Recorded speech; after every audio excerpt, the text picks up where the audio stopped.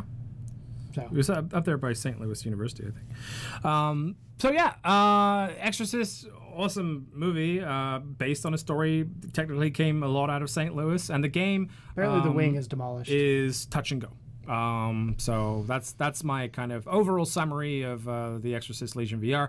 I hope they patch it. I hope they're listening, and I hope they patch out those get stuck in table moments that are frustrating.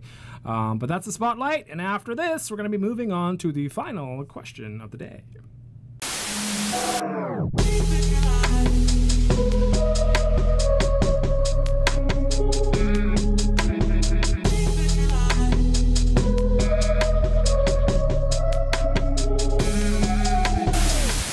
So, to top off our show this week, we have a question.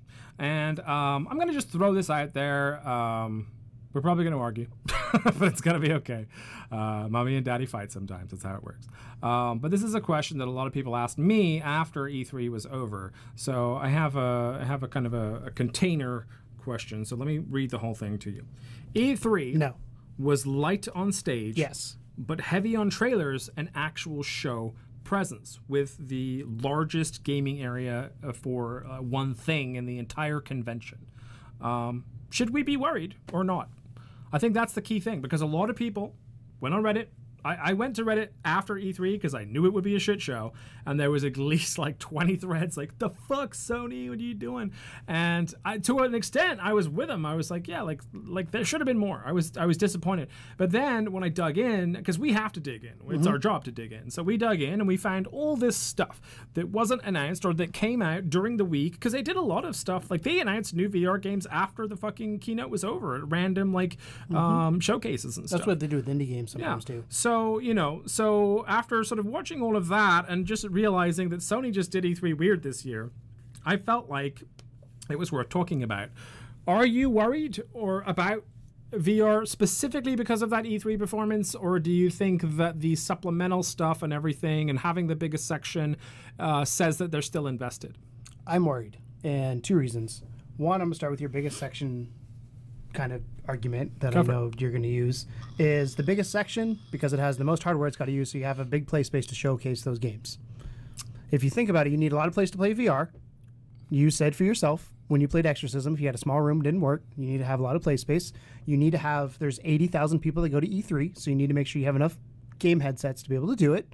And VR as a whole has a lot of games going on. If you think about like a Microsoft or Sony booth, they tend to have only their first-party games versus PSVR is going to have first-party and third-party inside of it. And then, because like Bethesda's going to have their stuff in their booth, Ubisoft's going to have their stuff in their booth, Devolver Digital, so on and so forth. So that's why I think that's the biggest area, because play space and you have both third and first-party. Did you see the photos of it? I have not. Okay. But I'll share them with you later. That's my guess. Should I be worried because it was not on stage? Yes.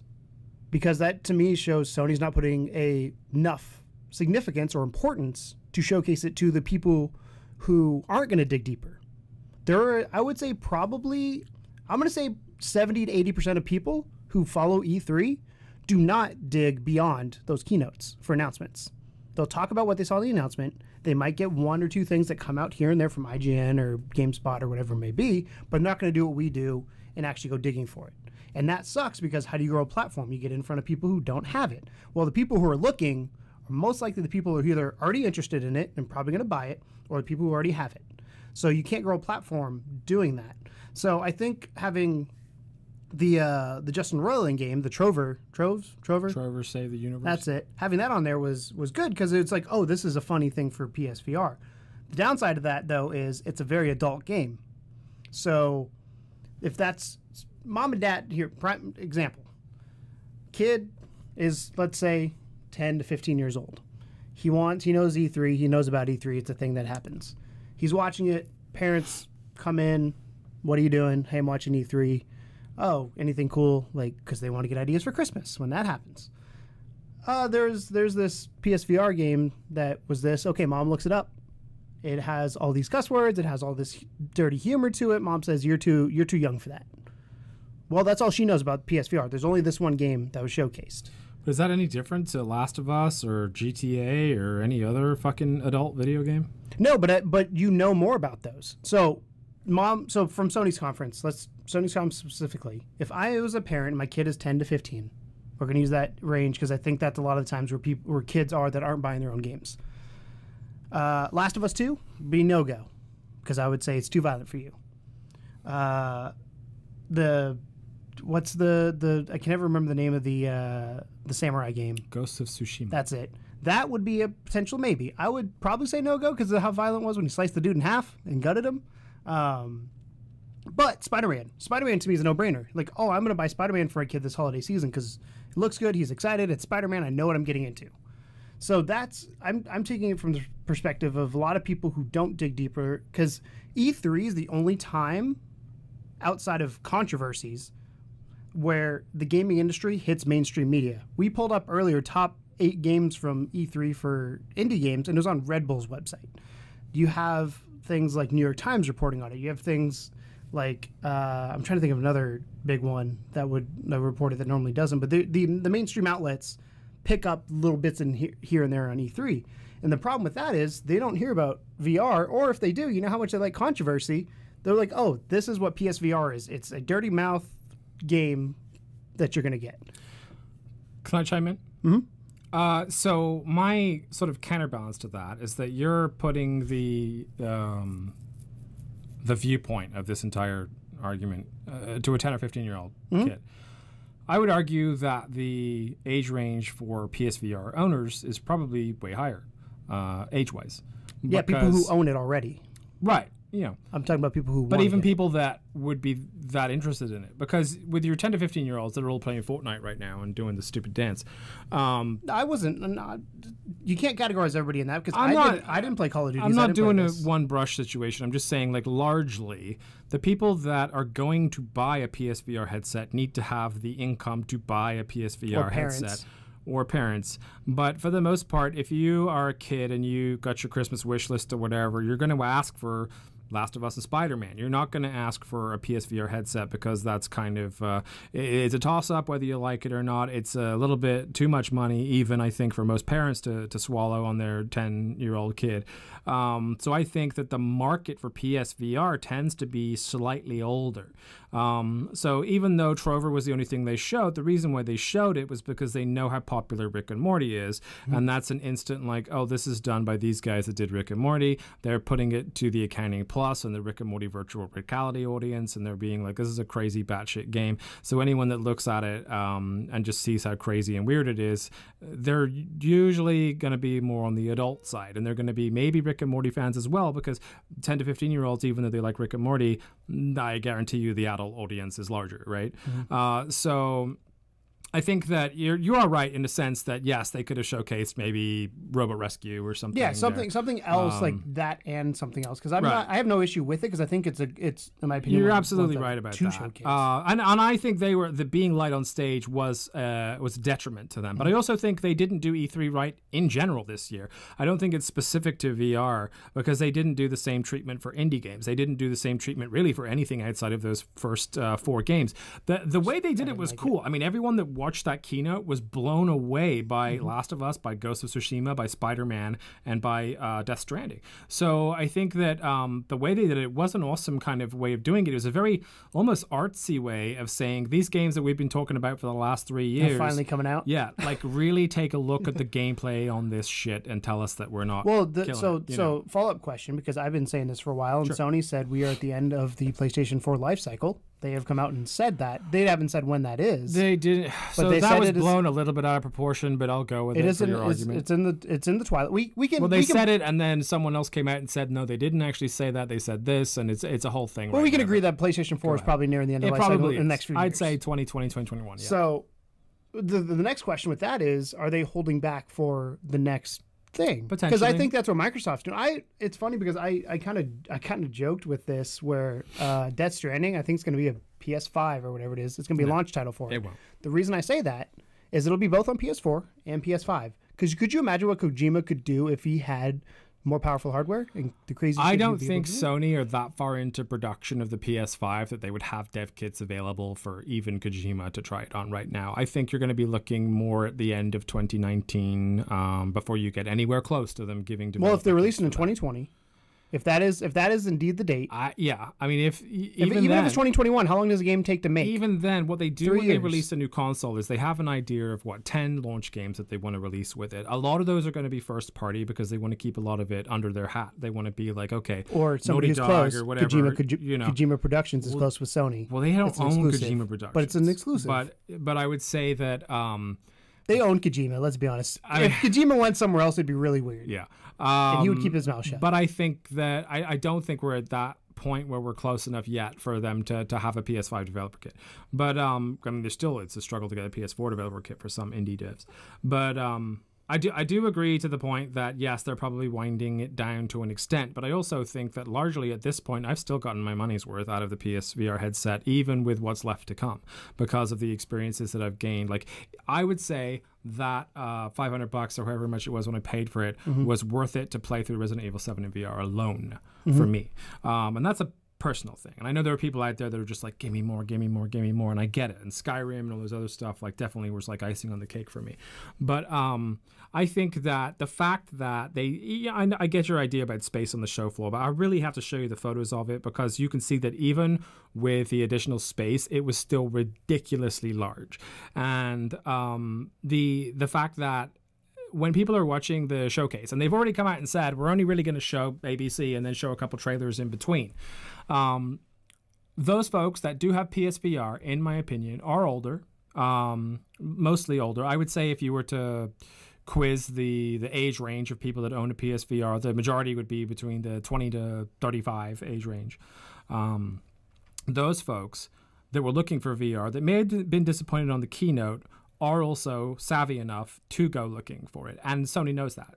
And Sony knows that they've been pushing PSVR in every other market other than that one stage. They've had consistent trailers that have been running, adverts, that have been running for it on TV. Excuse me.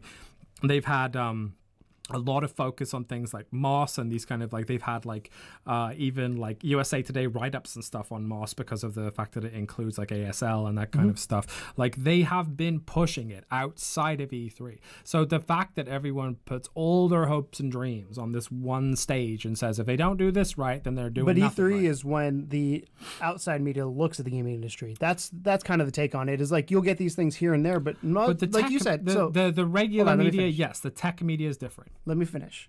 So the Moss example you just used. Yeah. They're not talking about PSVR. They're talking about this video game that has ASL in it. I guarantee they're going to mention it. It's on PSVR, but that's not the focus. So people are going to hear about Moss and be like, okay.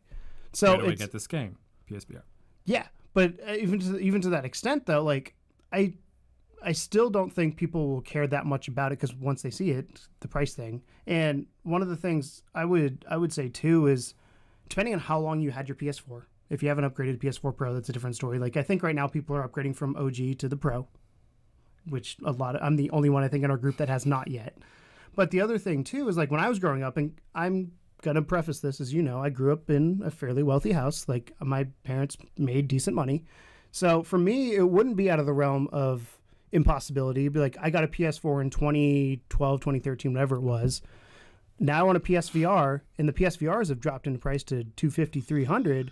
That is a Christmas present for my family. I know not everybody's like that, but that is my parents would look at it that way. That would be my big Christmas present that year, and I look at it and that because that's the filter I tend to look through when I growing up. Like I'd always get that one big thing, and that would be it. And I really think Sony missed the mark on a lot of those eyeballs that they could have put on it. And I agree with you that I think the audience that owns it right now is older. I also think, how do you keep things going? You go after the younger generation and you go after it's a owners. tough sell at this point because and that I agree on is that if we are ending the life cycle, really who wants to spend $300 on something that might be obsolete in 2 years? I get that. That's tough. That's a tough sell. But I still don't think that necessarily Sony, I mean we know it's winding down, but there's no official word that they're not going to officially announce it until it's ready to go. In 2 years, here's PS5. And there's also nothing to say that there's no backwards compatibility with the original PS VR It would be dumb if I think, and this is kind of a tangent, but I think Sony learning what they did last generation and Microsoft coming out and saying every Xbox going forward is backwards compatible, I think Sony would be dumb to not make at least digital games backwards compatible. Yeah. You can make an argument for physical. The amount of games that I fucking own, they better. Should be physical as well, but at least digital games backwards compatible. Or maybe you own the disc, you can download the digital version of that game on the PS5. That being said, hardware, I mean, the advantage the PSVR has is it uses a USB port on the PS4 and the HDMI. I guarantee the PS5 is going to have a USB port and HDMI. Like, that's one part where I think they thought ahead. So I might think have to use a different camera with it or something, but yeah. I think it'll be the same camera. They'll probably have an adapter or something for another, like it might go from that to a USB port. Who knows? Yeah. Or maybe they will have a new camera that's like, here's the better tracking one. I don't know. But I think they have that set up to where it will be backwards compatible. I also think that at some point we will see a PSVR 2 in air quotes that will be. I don't think they'll release PS5 and PSVR 2 together. I don't. It's going to be a stagger. Yeah, it's going to be like, here's PS5. Look at all the power and craziness of this, and then a couple of years down the line after that. Oh, by the way, remember that VR thing that we had? We're also like going to release a killer version of that. I think it's going to be more. I agree with that too, but I also think they're going to make it backwards compatible so people who have VR will not leave it behind because it'd suck if you made that would be the stupidest thing. If you made a PS5 and then, like us, we buy them, how often do you go back and play your old games? Right. So I have an Xbox 360 that's plugged in. I very rarely play it, but especially now with Xbox One backwards compatible. But like, if that PSVR only worked on that headset or only on that PlayStation, I guarantee it's a death sentence. Yeah, it would not keep it alive. So I think they're smart enough, hopefully. I say this, but I believe they're smart enough to not do that. A coin flip. But they've made decisions in the past that question it. But no, I honestly think that I'm worried. I outside of Firewall, there's nothing really that's the Skyrim, like the attention grabbing, and even then, Firewall is such a niche market for a lot of people. Yeah. But I also think it's the first kind of game that is not, this is I don't want to say VR gimmick because that's the wrong word because everybody uses that word, but it's not it's a video game that is really well made, and by the way, it's PSVR versus this is a game made for PSVR, and that's a weird way to say it, but no, it makes sense. So I'm excited because you're now getting games that you get in non-VR, in VR, without it being weird. Yeah. If that makes sense. So. Cool. How do you feel about it? When you watched E3, assuming that you watched E3 when it was over, were you one of those people that jumped over to Reddit and started complaining immediately? Or were you, in fact, one of those people that were like, you know what, let me take a look, see if I missed something, and digged in there, and then maybe find some of these other kind of cool things we talked about at the beginning of the show? We'd be interested to know kind of which side of the fence you're on as far as that argument is concerned. But yeah, I mean, me personally, I'm not too worried. I think we're going to be okay. But then Sony's fucked up before, so I wouldn't put it past them. And I know that you're traditionally more skeptical of the VR market, so it doesn't surprise me that you're I'm kind of skeptical of a lot of new technology. That's true. Even Kinect, I was not a huge fan of until I experienced it. It's like, this is cool. But then, no software, and that's what killed the Kinect. Same thing with PSVR. Any peripheral. The only thing but I keeps think alive is already software. at this point, the PSVR has like more games than the Wii U did, so that's something. Well, yeah. But are they good games is the question. Yeah, good point. So that's our show. That's Codename Morpheus, episode 32. It's been good to be back. We really appreciate all of you guys for hanging out and waiting for us to get here. Sorry if the show went long, but we had a lot to talk about. And this will be ready for you to rock and roll on Thursday and watch and enjoy, and hopefully you're there.